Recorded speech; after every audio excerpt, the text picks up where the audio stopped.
3,15,17,00,000 మంది ఈరోజు సన్నబియ్యం తింటున్నందుకు ప్రజాపాలన పోవాలనా? ఇవాళ పేదవాళ్ళు డబుల్ బెడ్రూమ్ ఇల్లు అంటివి, డబ్బా ఇండ్లు వద్దంటివి, కొడుకు కోడలు ఉంటే ఏడ ఉంటారంటివి, అల్లుడు బిడ్డ పండుగకు వస్తే ఏడవంటారంటివి, కుక్క పిల్ల గొర్రె పిల్ల ఉంటే ఏడ కట్టేయాలంటివి. నేను అడుగుతున్న ఈడు ఉన్న మా యువకులను, మీ ఊర్లో డబుల్ బెడ్రూమ్ ఇల్లు వచ్చిందా? ఆ దరిద్రుడు మీకు ఇల్లు ఇచ్చిండా? 10 ఏళ్ళు మీకు ఇల్లు ఇవ్వలే కానీ ఎర్రవల్లి ఫామ్ హౌస్లో 1000 ఎకరాలలో ఆయన గడి నిర్మించుకున్నాడు.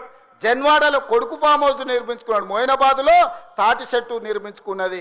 శంకర్పల్లిలో ఆయన బిడ్డ నిర్మించుకున్నారు ఫామ్ హౌస్లు. ఉండడానికి గడిగా ప్రగతి భవన్ కట్టుకున్నాడు. వాస్తు సక్క లేదని సచివాలయాన్ని కట్టుకున్నాడు. మీ పేదలకు ఎవరికన్నా ఇల్లు ఇచ్చిండా? సంవత్సరానికి 2 లక్షల ఇల్లు ఇచ్చుంటే కూడా పేదలకు ఈ 10 ఏళ్లలో 20 లక్షల మంది పేదలు ఈరోజు ఇల్లు కట్టుకునేటోళ్ళు కదా. తండాలలో, గూడాలలో, మారుమూల పల్లెల్లో ఉన్న ఆదివాసీలు, లంబాడీలు, గిరిజనులు, లేకపోతే ఇతర పేదలు ఇల్లు కట్టుకునేటోళ్ళు ఉండేటోళ్ళు కదా. 20 లక్షల కోట్లు ఖర్చు పెట్టినావు కానీ 20,000 ఇండ్లు కూడా పేదలకు ఇయ్యలేకపోయినావు. ఈరోజు 4.5 లక్షల ఇండ్లు పేదవాళ్లకు ఇందిరమ్మ ఇండ్లు ఇచ్చిన మాట నిజం కాదా? ఈరోజు మీ గ్రామాలలో ఇందిరమ్మ ఇండ్లు కట్టుకుంటున్నది నిజం కాదా? మిత్రులారా, గుండె మీద చెయ్యేసుకొని ఆలోచన చెయ్యండి. ఇలా పేదలకు 4.5 లక్షల ఇందిరమ్మ ఇండ్లు ఇచ్చినందుకు ప్రజాపాలన పోవాలనా? డబుల్ బెడ్రూమ్ ఇండ్లతో మోసం చేసిన పాపాల బైరోడు రావాలనా? ఒక్కసారి ఆలోచన చేయండి మిత్రులారా. ఇండ్లే కాదు, ఇల్లాలి కళ్ళల్లో ఆనందం చూడాలని 200 యూనిట్ల ఉచిత కరెంటు ప్రతి ఇంటిలో వెలుగులు నింపినందుకు, పేదవాడి కళ్ళల్లో ఆనందం చూసినందుకు ప్రజాపాలన పోవాలనా?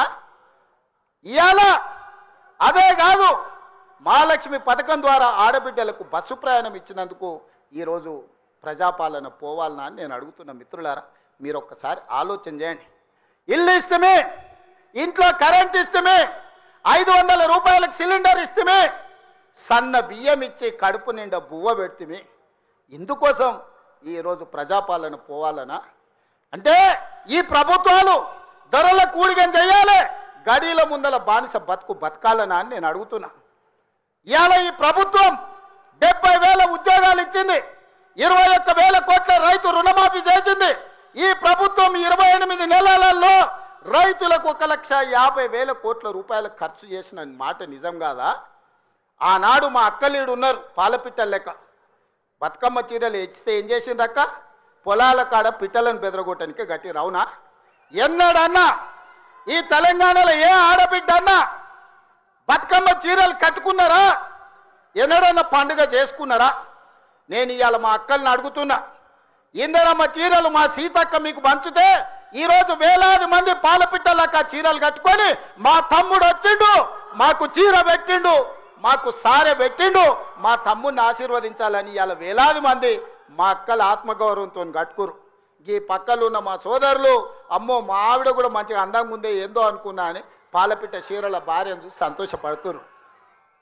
ఇవాళ 1 కోటి మంది ఆడబిడ్డలకు 1 కోటి చీరలు ఇచ్చినందుకు, ఇందిరమ్మ చీరలు ఇచ్చి వాళ్ళ కళ్ళల్లో ఆనందం చూసినందుకు ఇవాళ మేము దిగిపోవాలనా?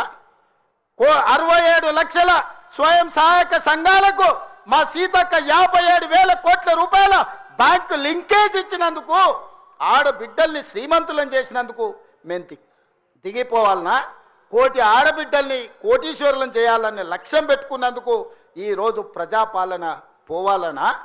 నేను అడగదలుచుకున్న ఇవాళ ప్రజాపాలన పోవాలి, పాపాల బైరోడు రావాలి అనేటోంది నేను ఈ వేదిక మీద నుంచి నిలదీయదలుచుకున్నా. నీకు సిగ్గు శరము ఏమైనా ఉన్నదా ఈ మాట మాట్లాడడానికని? నీకు పదవి రాకపోతే ప్రజాపాలన పోవాలనా? ఇవాళ రైతులను పొట్టన పెట్టుకొని ఈ పాపాల బైరోడు చేసిన పాపాలు మీకు తెలియదా?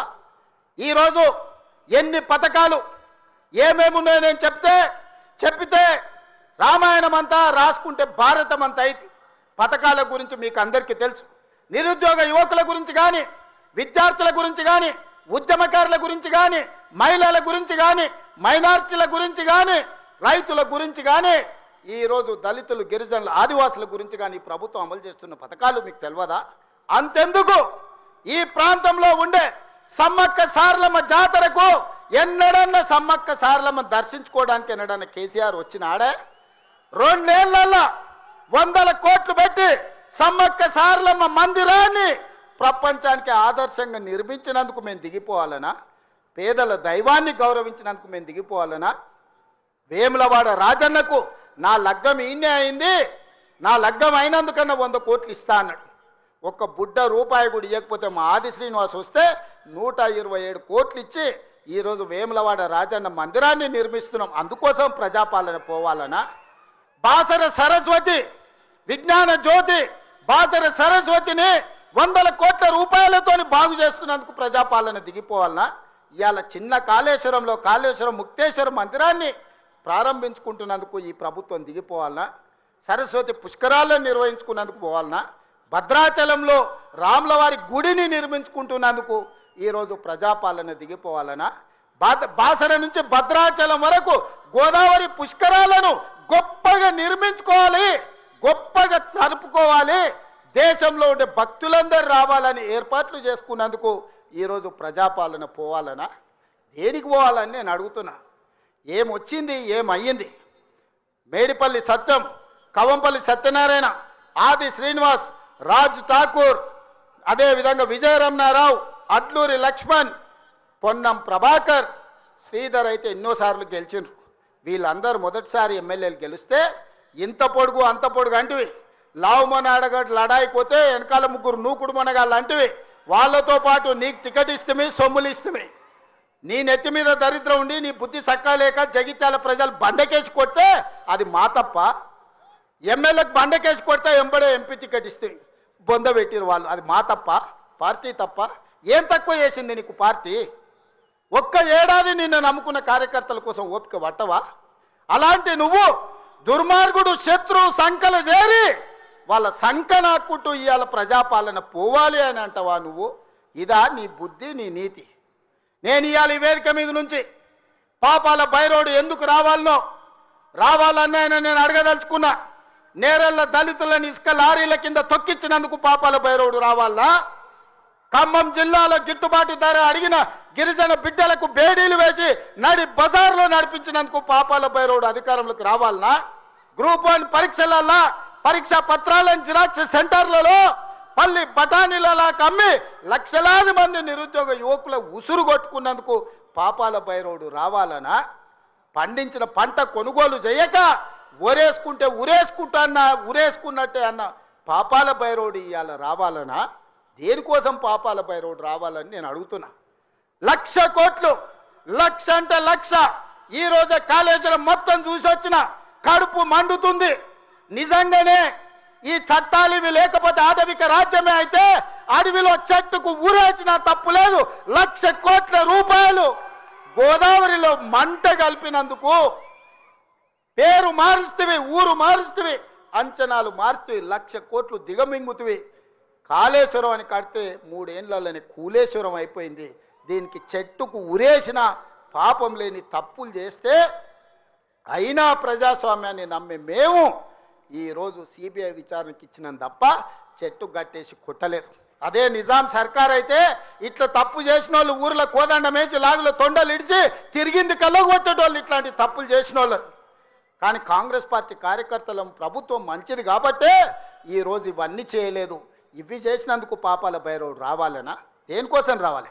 మళ్ళా కొడుకును ముఖ్యమంత్రిని చేయడానికి, అల్లుని మంత్రిని చేయడానికి, సారాలో సోడా పోసేటోని రాజ్యసభ చేయడానికి, బిడ్డకు ఎమ్మెల్సీ చేయడానికి పాపాల బైరోడు రావాలనా?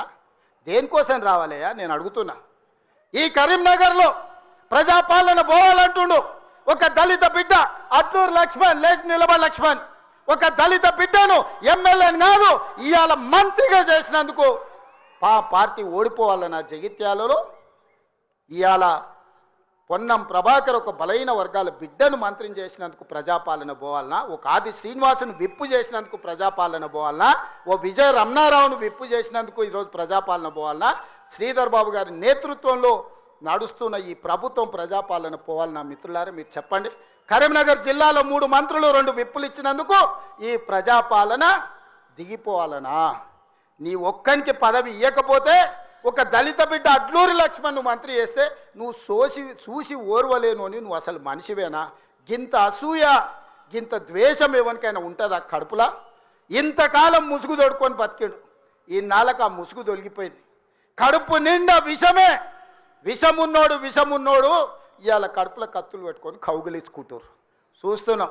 ఆయన ప్రభుత్వం వస్తాడంటే ఈయనకు పెద్ద పదవి ఇస్తాడంట. నీకున్న ప్రతిపక్ష హోదా ఊడగొట్టకపోతే నా పేరు మార్చుకుంటా బిడ్డ కేసీఆర్. 2023లో నిన్ను ఓడగొట్టిన, 2024లో నీకు గుండు సున్నా ఇచ్చిన, సర్పంచ్ ఎలక్షన్లో పాతరేసిన, మున్సిపల్ ఎన్నికల్లో ఉప్పు పాతరేసిన, జూబ్లీ హిల్స్ కంటోన్మెంట్లో నీకు గోరి కట్టిన, వచ్చేసారి ఆ గోరి మీద మా కాంగ్రెస్ పార్టీ కార్యకర్తలు జెండా ఎగరేస్తారు. ఇదే నా సవాల్ కాంగ్రెస్ పార్టీ కార్యకర్తల తరఫున. చూసుకుందాం కేసీఆర్, నువ్వు నేను వచ్చే ఎన్నికల్లో నువ్వా నేనా, ప్రజా పాలన పాపాల భైరవుడా, మా కాంగ్రెస్ పార్టీ కార్యకర్తల లక్షలాది మంది 10 ఏళ్ళు కేసులు కట్టుకొని జైలుకు పోయి ప్రాణాలు వదిలి ఊపిరి బిగబట్టి జెండా మోసి అధికారంలోకి వస్తే పాపాల భైరవుడు రావాలి, ప్రజా పాలన పోవాలి అని మాట్లాడడానికి నీకు సిగ్గెట్లొచ్చిందని నేను అడుగుతున్నా మనిషిని. అందుకే మిత్రులారా, ఈ ఆలటి నుంచి నా మాటగా తీసుకోండి.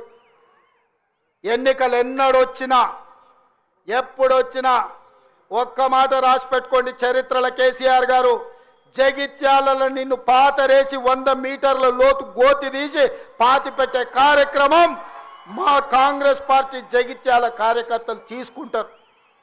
ఈ తెలంగాణ రాష్ట్రంలో ఈ ప్రాంతంలో ఒక చరిత్ర ఉన్నది.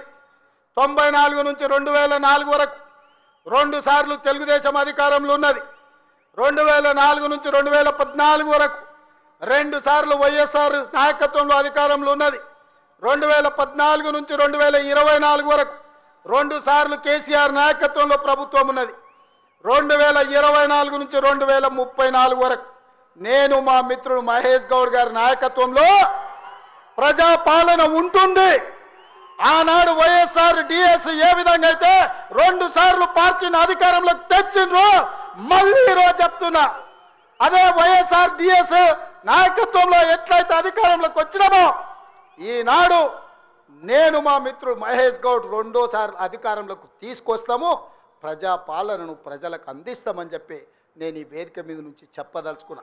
చరిత్ర పునరావృతం చేసే బాధ్యత మాది, చరిత్రను నిర్మించే బాధ్యత నాది, చరిత్రలో సువర్ణ అక్షరాలతో లిఖించే విధంగా ప్రజాపాలన అందించే బాధ్యత మాది. ప్రభుత్వ ఉద్యోగాలు ప్రైవేటు ఉద్యోగాలే కాదు, హైదరాబాదు నగరాన్ని మహానగరంగా నిర్మించుకునే బాధ్యత మాది. కూలిపోయిన కూలేశ్వరాన్ని చక్కగా చేసుకొని మళ్ళీ నీళ్ళు అందించుకునే బాధ్యత మనది. పాలమూరు రంగారెడ్డి ఎత్తిపోతలు కావచ్చు, జూరాలు కావచ్చు, భీమా కావచ్చు, నెట్టంపాడు కావచ్చు, కోయిల్సాగర్ కావచ్చు, శ్రీరామ్ సాగర్ కావచ్చు, దేవాదులు కావచ్చు, సీతారామ ప్రాజెక్టు కావచ్చు, కాళేశ్వరం ప్రాజెక్టు కావచ్చు, మా మిత్రుడు చెప్పిన చిన్న కాళేశ్వరాన్ని పూర్తి చేపించే బాధ్యత నాది. మిత్రులారా, మీకు అండగా నిలబడి మీరు అండగా ఉండండి, నాతో పాటు నడవండి. ఎవడు వచ్చినా తొక్కుకుంటబోయే బాధ్యత మనం తీసుకుందాం. ఈ దేశంలోనే నేను చెప్పదలుచుకున్నా, ఈ దేశంలోనే అత్యధిక మెజార్టీతోని రాష్ట్ర ప్రభుత్వాన్ని ఏర్పాటు చేయడమే కాదు, వచ్చేసారి తెలంగాణలో 15 పార్లమెంటులను గెలిపించి రాహుల్ గాంధీని ప్రధానమంత్రిని చేసే బాధ్యత నాది, మీది. ఈరోజు ప్రతిన బూనుదాం, రాహుల్ గాంధీని ప్రధానమంత్రిని చేద్దాం. మీరందరూ సిద్ధమేనా?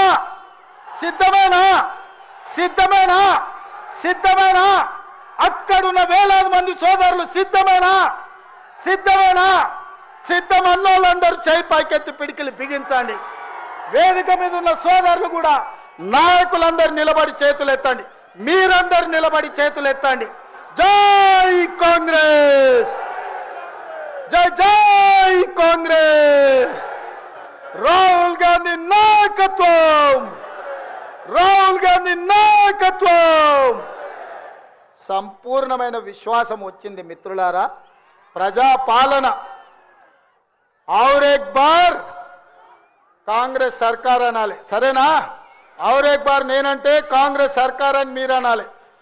रेडीना रेडीना और एक बार और एक बार और एक बार और एक बार और एक बार और एक बार कांग्रेस सरकार कांग्रेस सरकार कांग्रेस सरकार और एक बार कांग्रेस सरकार जय कांग्रेस।